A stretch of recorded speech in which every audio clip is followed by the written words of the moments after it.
Hello and welcome back to Kila Arts. Today we are headed out to the Mohawk Valley. First we're going to Tribes Hill and then we're gonna go through the noses, which I will show you a painting that I made of the two noses. On one of the noses, the small nose, there used to be an ancient Mohawk village and there's also a cave. So we're gonna head out there, hopefully with some luck. I don't know what it's like, but I will film it and take you along with me. Here's the painting I made, and the nose we're looking at is the one on the left, which is on the south side of the Mohawk River.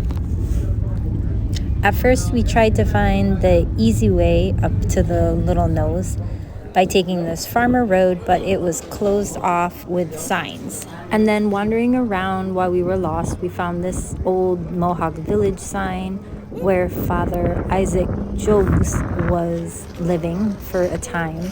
And supposedly there's a little controversy saying that that's the place where he actually was martyred, not in Oarsville.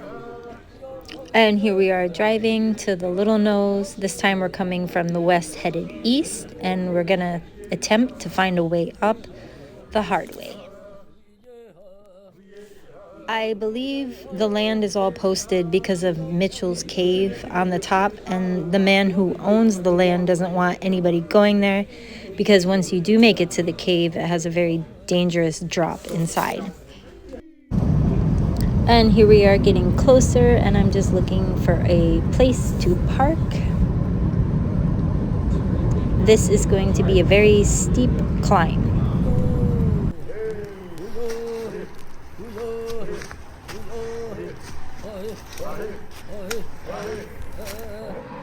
We're halfway up the mountain and the view is incredible. And now we're at the top, and there's a lot of signs of older settlements in the area. And then this is the view from the back of the farm field that we couldn't walk through. And then we found signs of more settlements from the pioneers that came here a long time ago. Made it to the top of the nose, and if I look below me, you see the Mohawk River. It's a beautiful view up here. I'm not exactly sure where the Mohawk settlement was on top of this hill. There's supposed to be, like I said before, 36 long houses. To the left of me up here, it looks like a really nice lookout point. There's a farmer's rock line. But there's a lot of mounds, but I'm not sure, what it could have been. But I'll show you this view.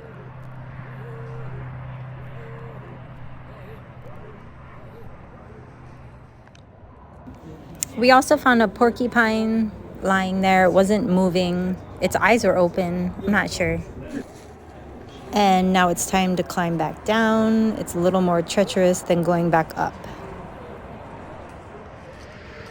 And we made it back down. Okay, now we're at home, and I'll explain to you what happened. For some reason, I thought there was an old village on top of the Little Nose, which there was not. And I called the town historian, and he also said, no, there was no village up there, but there was old settlers who came there a long time ago. And that's what we saw the remnants of up there. We did not find the entrance to the cave. And supposedly the cave starts on top of the Little Nose and it goes under the Mohawk River, or it used to go under the river and it'd come up somewhere on the Big Nose side. So I thought that was kind of cool. And what you're gonna see in the second half of the video is more research that I did, and I'm trying to match old village locations from archaeologists who have gone and dug and they found actual settlements, but it's really hard to tell where the black dot is compared to where it is on the modern day map. And I'm sure they don't put the exact location of where the site was because they don't want people going there digging, finding relics and stealing them.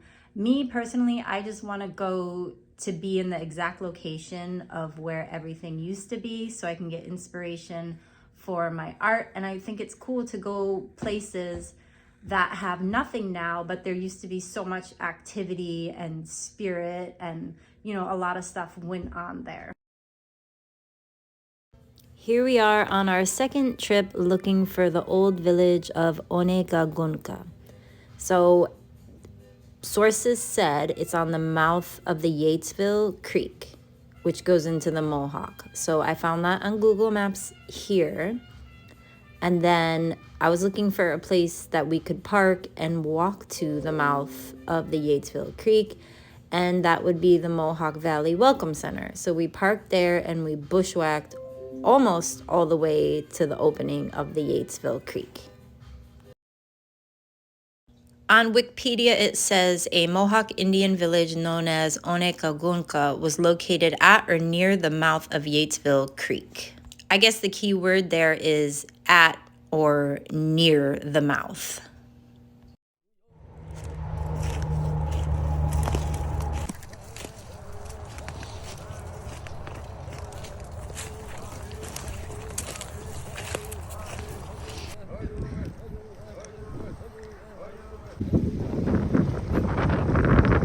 We made it to the first water point, and once we cross over that, we're gonna be closer to where I think the village used to be. We had to bushwhack our way here, and now we'll have to bushwhack our way back.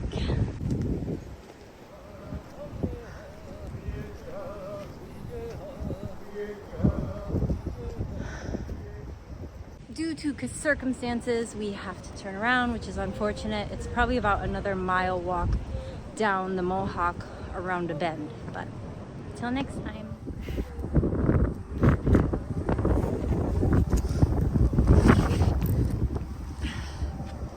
And this is what we initially tried going through in the beginning, but we should have just taken the river the whole way.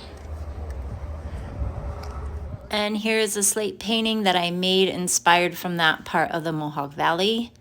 And here are some other slate pieces I created. And then we also traveled farther up the Yatesville Creek, which was also known as Wasonta a long time ago. Just because when I went through archaeology reports, the dot where the location was a little bit different. So I found the Wasonta, or the Yatesville Creek, but this is a little bit further up the road. It's not along the mouth of the Mohawk, but it's very beautiful.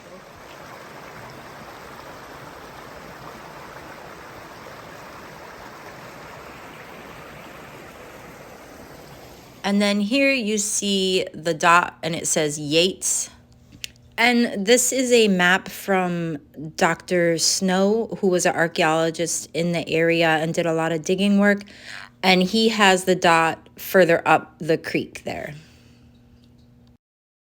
And here is another map. This is taken from Gateway to the West, and it shows where we were. And it looks like my estimation was pretty close until I look at another map. And this one shows that it's kind of underneath the small nose. So all in all, I think we were pretty close to the whole area. So once again, I want to thank you for watching and coming along with us on our travel and adventures.